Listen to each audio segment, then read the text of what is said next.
Bismillahirrahmanirrahim. Assalamualaikum warahmatullahi wabarakatuh.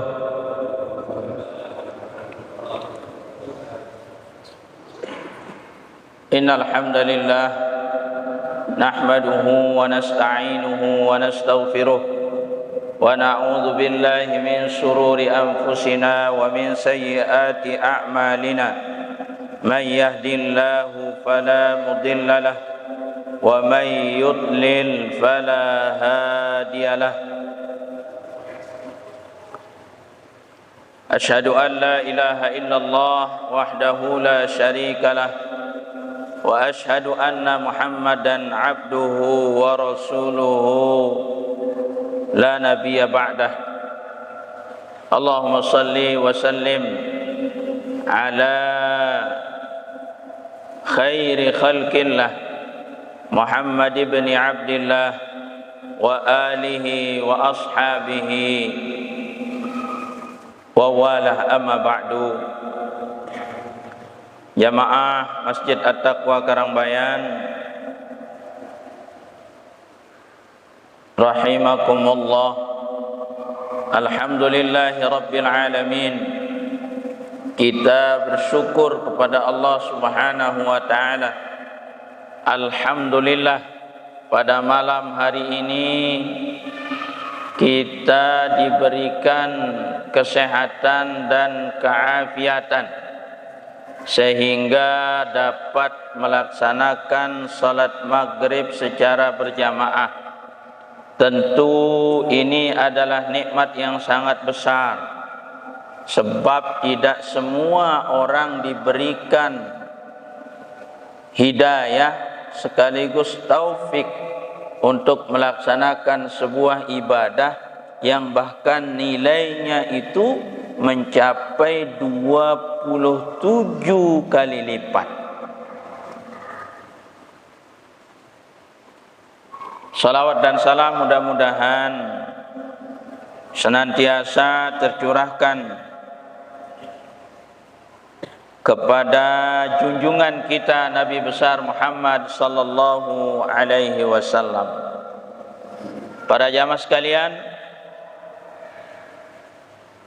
pada malam hari ini kita akan lanjutkan kembali pengajian kita tentang bab isar, tentang bab mendahulukan orang lain. Seringkali kita melihat, ya, kalau kita sholat berjamaah, itu seringkali orang-orang yang berada di saf kedua mempersilahkan orang lain. Ini namanya isar, mendahulukan orang lain. Tapi al-isaru fil ibadah mamnu. Tapi kalau mendahulukan orang lain dalam ibadah itu enggak boleh. Jadi orang ini ada saf kosong di depan, dipanggil orang lain, maju. Nah, isar yang dimaksud di sini adalah bukan isar tentang mendahulukan orang lain untuk beribadah. Ada orang butuh bantuan, kita mampu, tapi kita minta orang lain. Antum sudah yang bantu. Ini isar, tapi isar yang keliru. Termasuk juga para pemuda. Nikah itu ibadah juga. Ada orang yang masya Allah solehah gitu, dilihat antum aja yang nikah. Nah, ini keliru juga. Harusnya berlomba-lomba kalau dalam ibadah itu. Bukan isar, kalau dalam ibadah itu berlomba-lomba. Karena firman Allah, wasari'u ila maghfiratin min rabbikum wa jannah arduhas samawati wal ardh. Bersegeralah, berlomba. Kalau dalam ibadah. Yang dalam ibadah kita isar, dalam urusan dunia kita mendahulukan diri kita. Kalau ada orang yang lebih membutuhkan, ada sebuah kisah sebelum kita mulai. Di dalam sebuah perang, jadi ada 3 orang daripada sahabat yang terluka pada perang Yarmuk.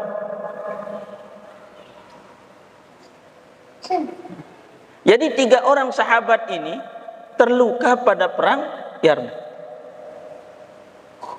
Ketika sedang terluka parah, ini yang ketiga orang ini, ini membutuhkan minum. Maka salah seorang sahabat itu diberikan air minum. Ketika mau minum, dia lihat sahabat lain yang terluka. Nggak jadi dia minum. Kemudian dia katakan kepada orang yang membawa air itu, kasih si fulan, karena dia juga sedang kehausan. Sama terluka parah. Nah, ketika sahabat yang kedua ini juga mengambil air minum itu, ketika mau minum, dia lihat sahabat yang terluka di sebelahnya juga dalam kondisi terlihat kehausan. Maka pada saat itu sahabat yang mau minum itu mengatakan, berikan saja kepada si fulan. Belum lagi mau diminum sama sahabat yang ketiga ini, ternyata nafasnya sudah habis, syahid. Sahabat yang tadi mau minum itu juga dua-duanya syahid. 3 sahabat ini dalam kondisi terluka, membutuhkan air minum, tapi mereka masih bisa isar. Mendahulukan sahabat yang lain, sama-sama terlukanya, sama-sama membutuhkan air, sama-sama membutuhkan minum, tapi ketiganya tidak sempat minum air. Ada juga kisah dari salah seorang sahabat yang bernama Abdullah bin Umar, anaknya Umar ibn al-Khattab. Beliau menceritakan bahwa suatu ketika ada sahabat yang dikasih itu kepala kambing. Itu makanan luar biasa. Dikasih kepala kambing. Orang yang dikasih ini senang, bukan gak senang, bukan gak suka, bukan gak mau makan kambing, dia senang. Tapi apa katanya? Sepertinya si fulan lebih membutuhkan kepala kambing itu daripada saya. Diberikan kepada sahabat yang lain. Sahabat yang dikasih ini kemudian melihat ada tetangga sahabat lain yang juga membutuhkan makan dan suka itu kepala kambing. Maka kepala kambing itu kemudian pindah lagi. Gak jadi dimakan sama sahabat yang dikasih tadi. Abdullah bin Umar menceritakan sampai kemudian kepala kambing itu muter di rumah para sahabat. Sampai 7 kali kembali lagi kepada orang yang punya kepala kambing itu.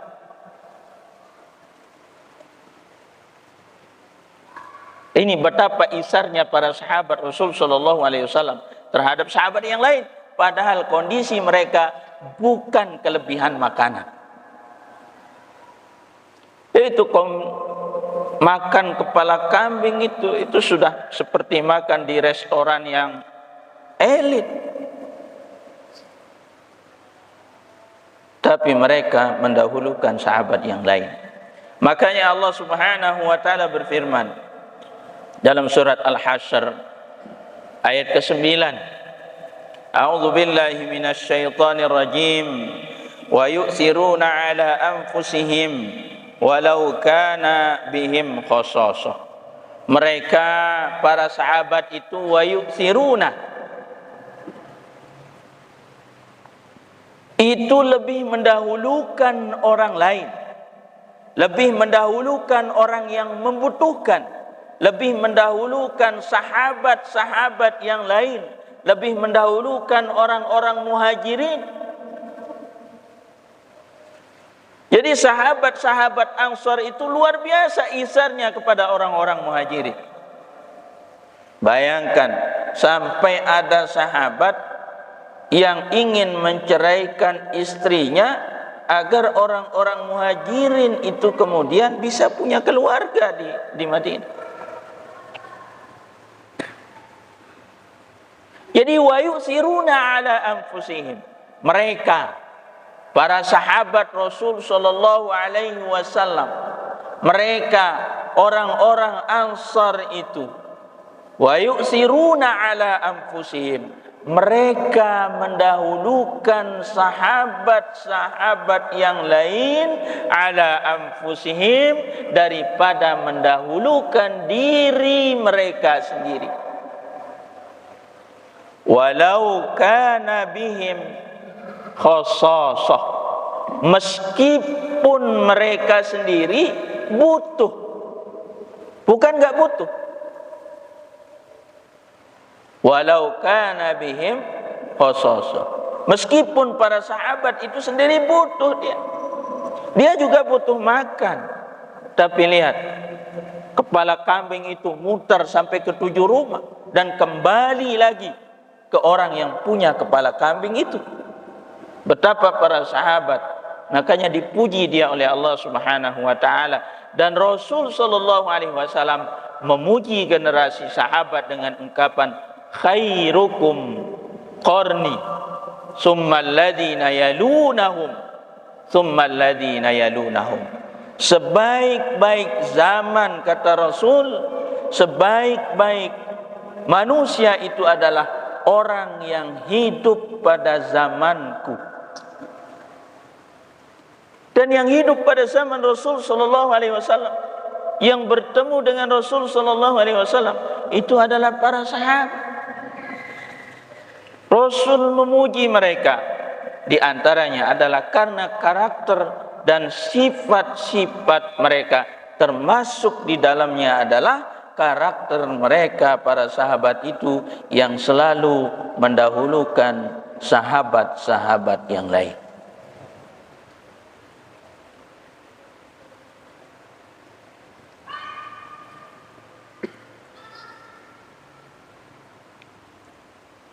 Dalam sebuah hadis ada sebuah kisah. Kisah ini bersumber dari Abu Hurairah radhiyallahu anhu. Abu Hurairah mengatakan, ja'a rajulun ila Nabi sallallahu alaihi wasallam.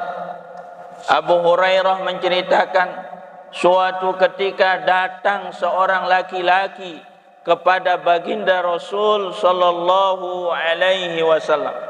Datang seorang laki-laki kepada beliau, faqala inni majhudun. Seorang laki-laki itu mengadukan dirinya, kondisinya yang sangat kelaparan, susah payah hidupnya.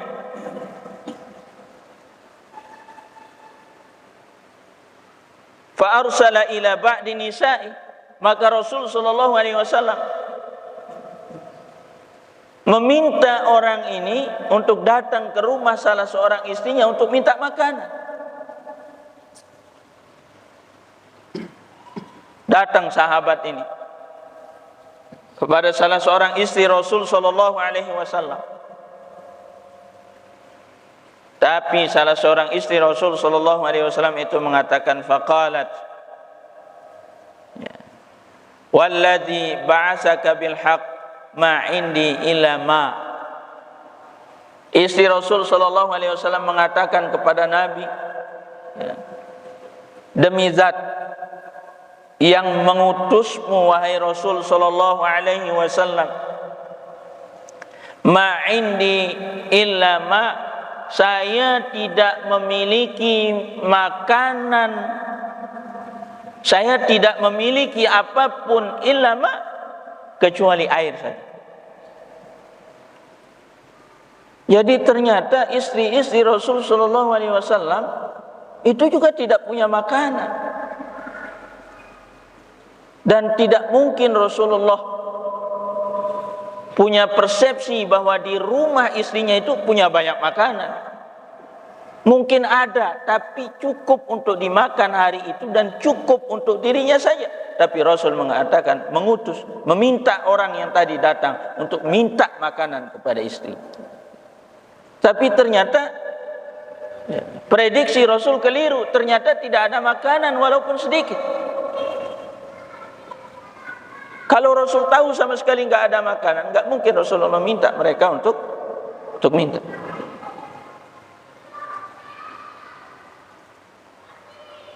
Kemudian apa yang terjadi? Tsumma arsala ila ukhra. Kemudian Rasul sallallahu alaihi wasallam membawa orang ini, mengirim orang ini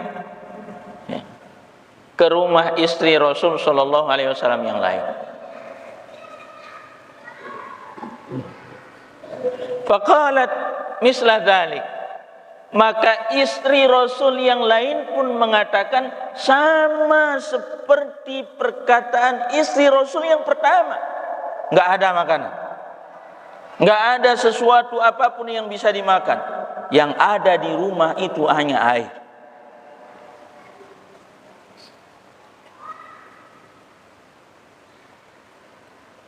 Qulna kulluhunna misla dzalik.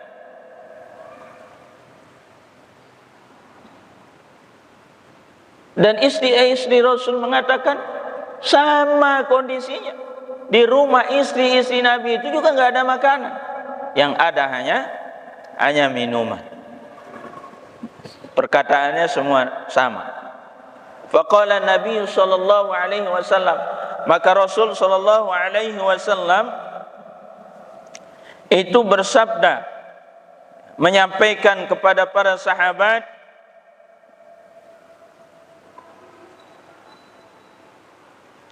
man yudifu hadzal lailah,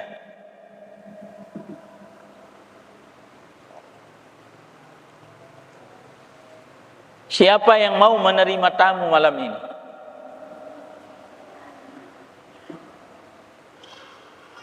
Karena Rasul nggak punya apa-apa untuk menjamu tamu itu, nggak punya makanan. Semua tempat, semua rumah, semua istri-istri beliau nggak punya apa-apa kecuali hanya air. Maka Rasul sallallahu alaihi wasallam kemudian menawarkan kepada para sahabat, siapa yang mau menerima tamu malam ini? Maka ketika itu faqala rajulun minal ansar, maka ada salah seorang sahabat yang angkat tangan dari kalangan Ansar. Katakan, dia mengatakan, ana ya Rasulullah, biar saya yang menjamu tamu itu wahai Rasul sallallahu alaihi wasallam. Fantalaqa bihi ila rihlihi. Ya, maka sahabat yang mengatakan, saya ya Rasul yang akan menjamu tamu itu, saya yang akan menanggung tamu itu. Maka sahabat Ansar itu pulang ke rumahnya. Jadi dia pulang ke rumahnya, kemudian mengatakan, faqala limra'atihi, dia mengatakan kepada istrinya,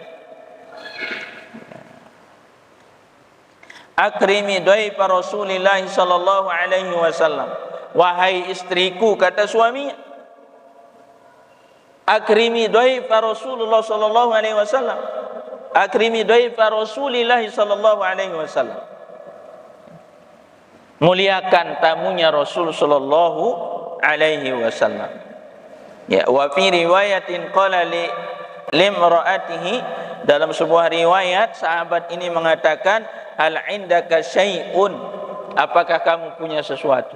Jadi ketika sahabat ini siap menerima tamu Rasul sallallahu alaihi wasallam itu, ya, kemudian dia sampaikan kepada istrinya, tolong muliakan tamu Rasul sallallahu alaihi wasallam. Maksudnya apa?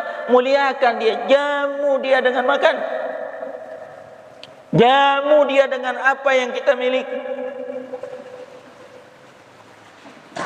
Maka ketika itu jawaban istrinya, faqalat, ya, maka istrinya itu menjawab, la illa kuta sibyani, kita nggak punya makanan kecuali hanya makanan yang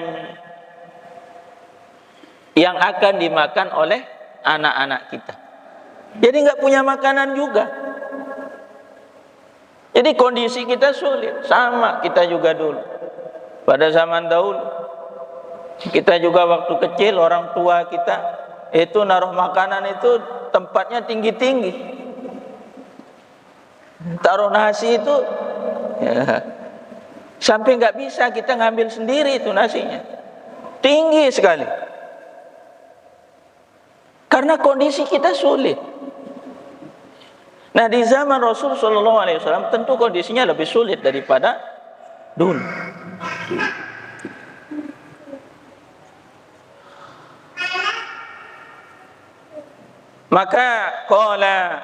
Maka suaminya ini, sahabat ini mengatakan kepada istrinya,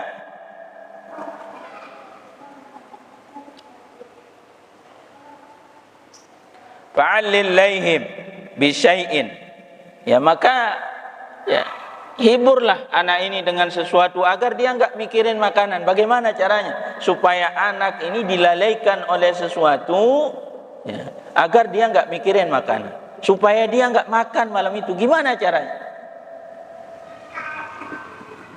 Ini memang istri para sahabat itu juga istri-istri yang luar biasa. Taatnya kepada suaminya itu betul-betul tanpa tapi. Ini anaknya itu pasti akan kelaparan. Sementara makanan yang ada di rumahnya adalah makanan yang hanya cukup untuk dimakan oleh anaknya. Tapi ketika itu suaminya mengatakan, hiburlah anak itu, agar supaya dia lalai dari mengingat makanan. Wa idza aradul asya, kalau dia mau makan, fanawwimihim, maka tidurkan dia. Gimana caranya supaya kalau dia lapar supaya dia bisa tidur? Kita tahu kalau orang lapar itu sulit tidur. Bahkan anak yang sudah tidur saja kalau dia lapar bangun.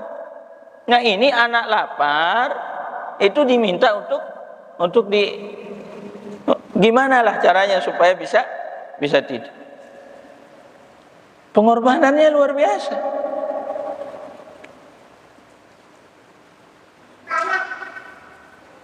Wa idza dakhala dhaifuna, wahai istriku, nanti jika tamu kita itu datang, katanya, fa'atfi as-siraja, maka matikan itu lampu itu, ya, lentera itu matikan, ya, jadi enggak ada lampu supaya gelap.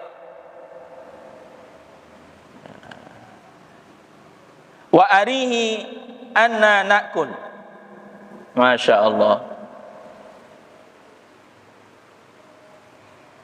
supaya mereka melihat seolah-olah kita ini ikut makan.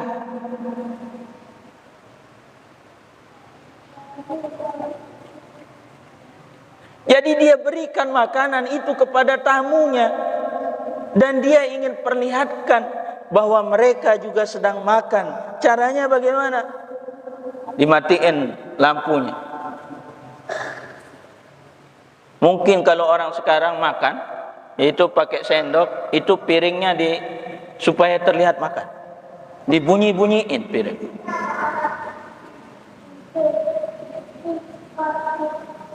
Faqa'adu wa akala dhaif, maka ketika sudah tamu itu datang, dimatikanlah lentera itu, lampu itu ditiup, apinya mati. Kemudian tamu itu duduk dan makanlah tamu itu. Sementara mereka, si suami istri ini, pura-pura ikut makan, padahal nggak ada apa-apa di piringnya.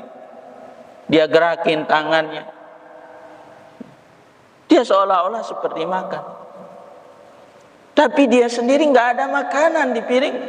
Yang makan itu hanya tamu, karena memang makanannya hanya cukup untuk anak-anak mereka. Makanan itu cukup hanya untuk tamunya, tidak cukup untuk diri.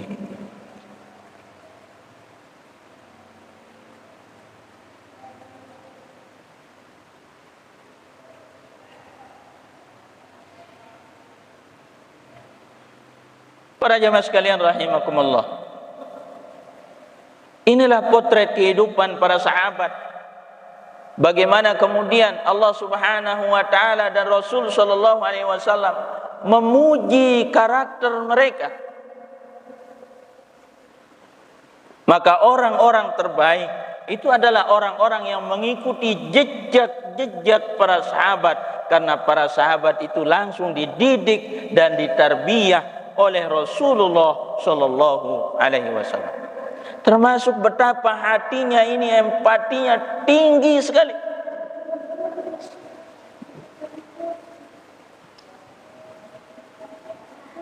Bagaimana mungkin itu bisa kita temukan pada zaman sekarang, yang dia sendiri tidak punya makanan tapi dia undang orang untuk makan di rumahnya, dia tonton itu tamunya makan sementara perutnya itu memanggil-manggil makan.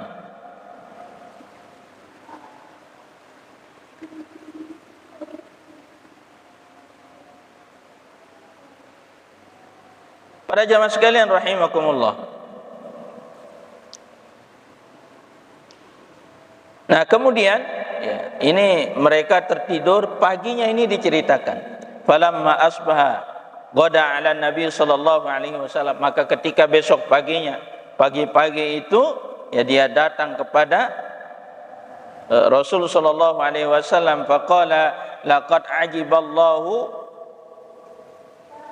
min sani'ikuma bidhaifikum al-laila. Sesungguhnya Allah Subhanahu wa taala itu takjub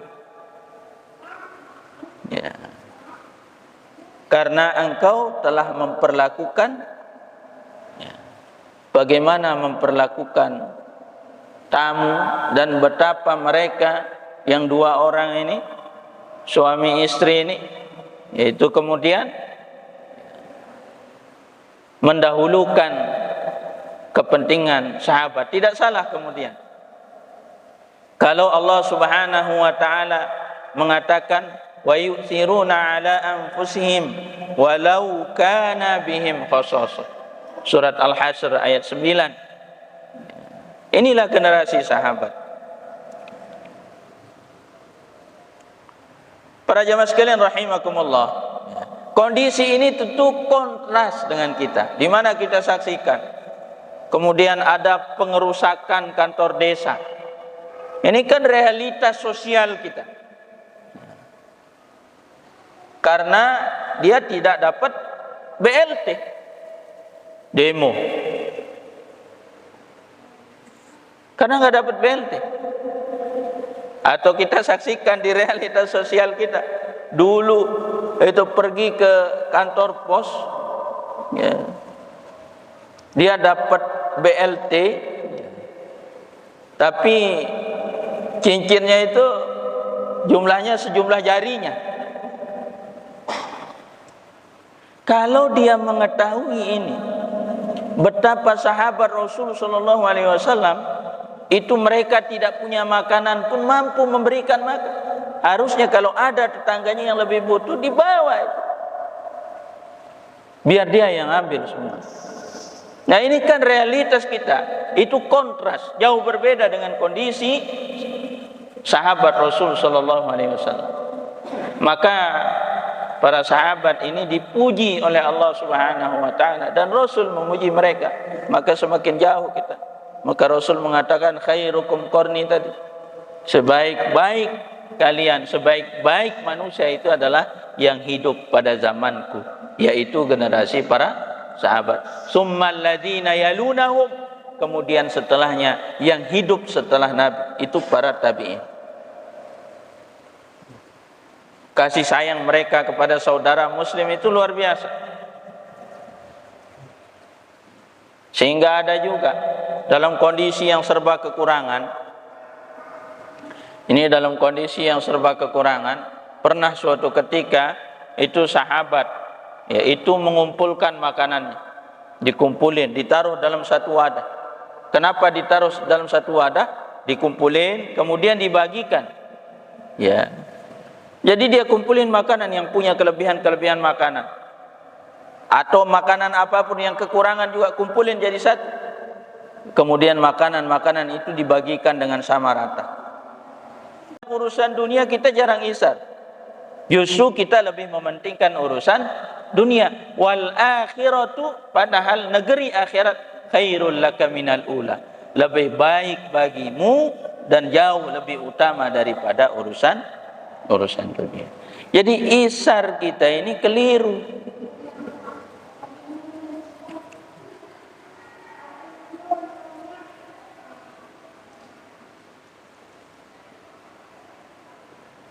Ma'asyiral muslimin rahimakumullah. Ada sebuah riwayat yang lain.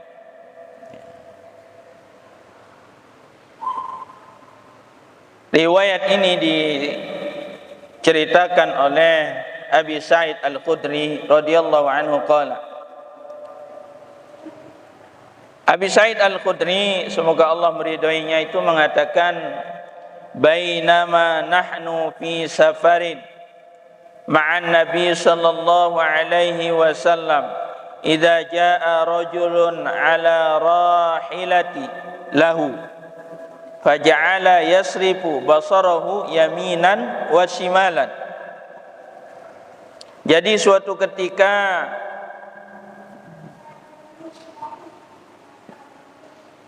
kami dalam perjalanan bersama Rasul sallallahu alaihi wasallam, ada salah seorang laki yang datang dengan mengendarai tunggangannya. Ya, bisa jadi kuda, bisa jadi onta. Dia mengendarai tunggangannya, di atas tunggangannya. Faja'ala yasrifu basarahu yaminan wa shimalan. Kemudian orang ini melihat ke kiri dan melihat ke kanan. Faqala Rasul sallallahu alaihi wasallam, maka Rasul sallallahu alaihi wasallam bersabda, man kana ma'ahu fadlu dhahrin falya'ud bihi ala man la dhahra lahu. Barang siapa yang bersamanya kelebihan tunggangan,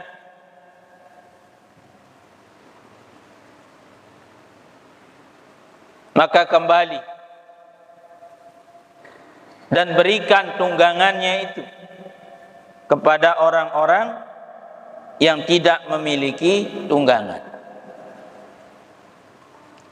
Wa man kana lahu fadlun min zadin, dan barang siapa yang memiliki kelebihan dari perbekalan, barang siapa yang membawa makanan berlebih, falya'ud bihi ala man la zada lahu, maka hendaklah dia kembali dan berikan bekal itu kepada orang-orang yang tidak punya bekal.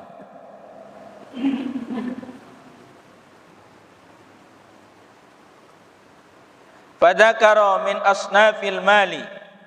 Kemudian Rasulullah sallallahu alaihi wasallam menyebut seseorang yang berhak untuk menerima harta. Hatta ra'aina, sampai kami berpendapat,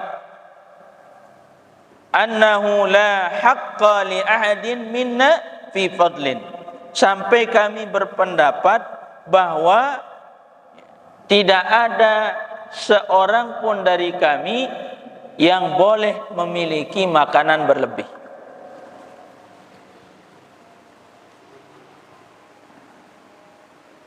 Makanya saya pernah menceritakan Qarun. Di antara karakter Qarun itu adalah dia suka menumpuk-numpuk hartanya. Dia tumpuk itu. Nah, ini dalam sistem ekonomi tidak bagus. Kenapa? Karena perputaran ekonomi jadi tersendat. Termasuk membiarkan lahan-lahan kosong itu tidak ditanami apa-apa, tidak digunakan untuk apa-apa, itu juga tidak bagus. Jadi dia beli tanah, dibiarin. Nah, ini kenapa tidak suruh orang untuk tanam apa sehingga produktif tanah? Jadi kalau kita punya kaplingan, dibiarin saja. Nah, ini tidak bagus. Tanam pisang, ke tanam singkong.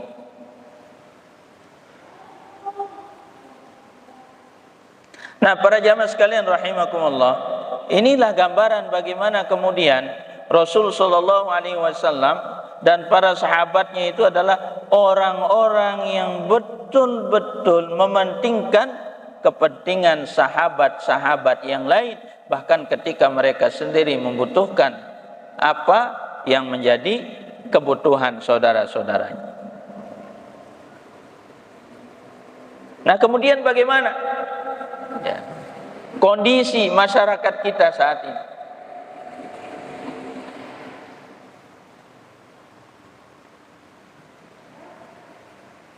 Bisa jadi orang kalau dengar ya, ada sesuatu bantuan dan seterusnya, bila perlu orang-orang yang membutuhkan itu tidak dapat, tidak apa-apa, yang penting dia dapat. Langka kita temukan orang-orang yang kemudian mengatakan ya, kasih yang lain saja, atau minimal dia bertanya apakah si fulan sudah dapat, si fulan sudah dapat, si fulan sudah dapat. Kalau memang butuh juga, tapi ada yang lebih membutuhkan.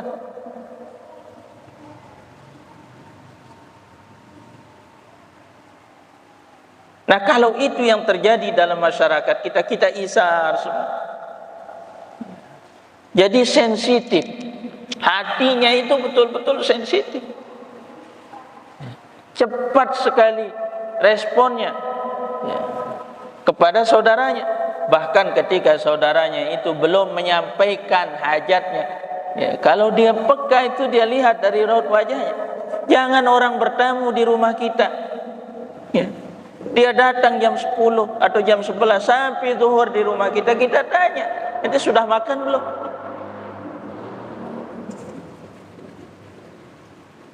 Ya kan tidak semua tamu ya itu bilang ya nyaman kalau ditanya begitu mengatakan belum.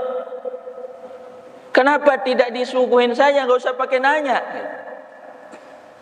Ini tamunya datang jam 11 sampai zuhur di rumah kita. Setelah zuhur kita tanya, sudah makan belum?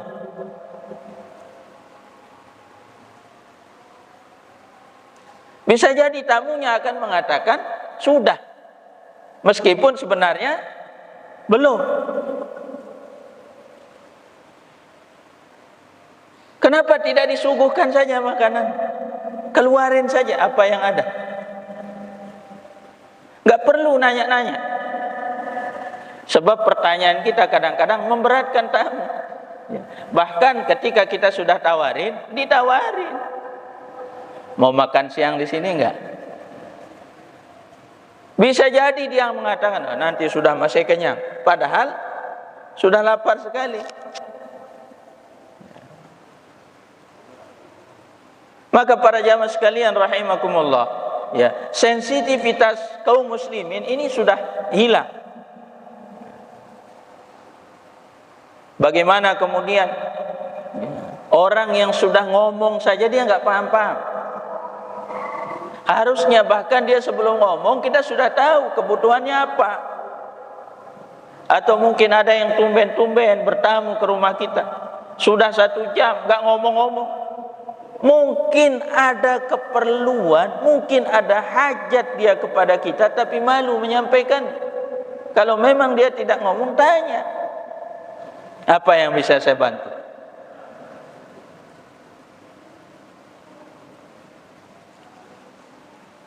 Ini didiemin saja. Padahal ya, Allah Subhanahu wa taala mengatakan innamal mu'minuna ikhwah. Sesungguhnya orang-orang mukmin itu semuanya bersaudara. Apalagi ya, kita saudara mukmin, satu kaum, satu kampung. Ya. Maka harusnya kitalah yang lebih berhak untuk membantu dan meringankan beban saudara-saudara kita. Maka secara pribadi, ini belum kita rapatkan di pengurus masjid, kita punya impian yang besar agar orang-orang bisa terfasilitasi ketika sakit. Itu ini ada kamar mandi yang sudah jelek sekali. Ketika nanti kita sudah buatkan yang baru, kenapa enggak kita bangun klinik yang bagus di situ?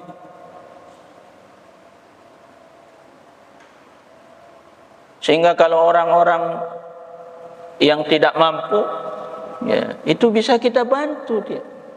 Ya, karena masjid ini sudah lama. Ini selama ini masjid terus, ya, yang disupport oleh masyarakat kita. Sementara kita dari masjid belum mampu mensejahterakan masyarakat. Kita ingin menyehatkan masyarakat, tapi ini tentu tidak mudah. Ya, tapi cita-cita ini, ya, kita doakan mudah-mudahan bisa tercapai. Nah, bayarnya nanti seikhlasnya. Di situ terlihat betapa isarnya orang nanti. Yang punya kelebihan ya bayar lebih, yang nggak punya uang ya berapa saja. Jadi bayarnya nggak perlu ada tarif, ya cukup taruh itu. Kenapa? Kalau dia berpikir orang itu, ya dia akan bayar lebih. Nah, kelebihannya itu dia telah membantu saudaranya tanpa saudaranya itu tahu. Nah, konsep ini saya rasa ini untuk menumbuhkan sifat ihsan. Ya, dan saya yakin sebenarnya kita masih memiliki sifat itu. Ya, hanya saja tidak terlatih untuk itu. Nah, oleh karena itu kita ingin memberikan, ya, fasilitas. Bisa dibayangkan mungkin, ya, belum kita temukan di Lombok ini masjid yang punya klinik gitu ya. Tapi niatan kita adalah untuk menumbuhkan ihsan. Ya, kadang-kadang ada orang punya kelebihan dan dermawan sebenarnya, cuman nggak tahu. Ada orang tiba-tiba sampai di rumah sakit ditolak, kemudian anaknya ditahan karena belum bayar dan seterusnya. Ya, kadang-kadang bahkan ketika kita satu kampung itu nggak ada yang tahu, karena tidak semua orang yang kalau punya masalah itu cerita. Maka para jamaah sekalian rahimakumullah, ya, ini salah satu bentuk, ya, cita-cita kita ke depan yang coba kita rintis, ya, agar ke depan, ya, masjid ini betul-betul, ya, memberikan manfaat kepada jamaah, kepada masyarakat kaum muslimin, dan tentunya ini membutuhkan pemikiran juga. Nah, makanya kita berharap kalau ada yang punya anak SMA, mulailah, ya, untuk, ya, kalau dia punya kemampuan, ya, sekolahkan di perawat atau apa yang bisa membantu kita nantinya. Karena kalau enggak kita, siapa lagi? Mungkin orang luar akan datang, tapi enggak akan bertahan lama. Tapi kalau putra daerah sendiri, tentu dia akan lebih, ya, nyaman, ya, dan bisa bertahan lebih lama daripada orang luar. Nah, ini saja mungkin pengajian kita pada malam hari ini. Jadi intinya adalah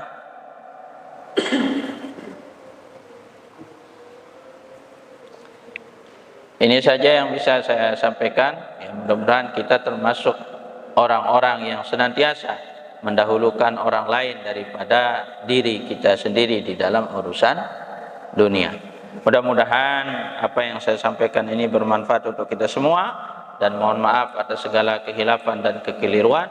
Subhanakallahumma wa bihamdika asyhadu an la ilaha illa anta astaghfiruka wa atubu ilaik. Wassalamualaikum warahmatullahi wabarakatuh.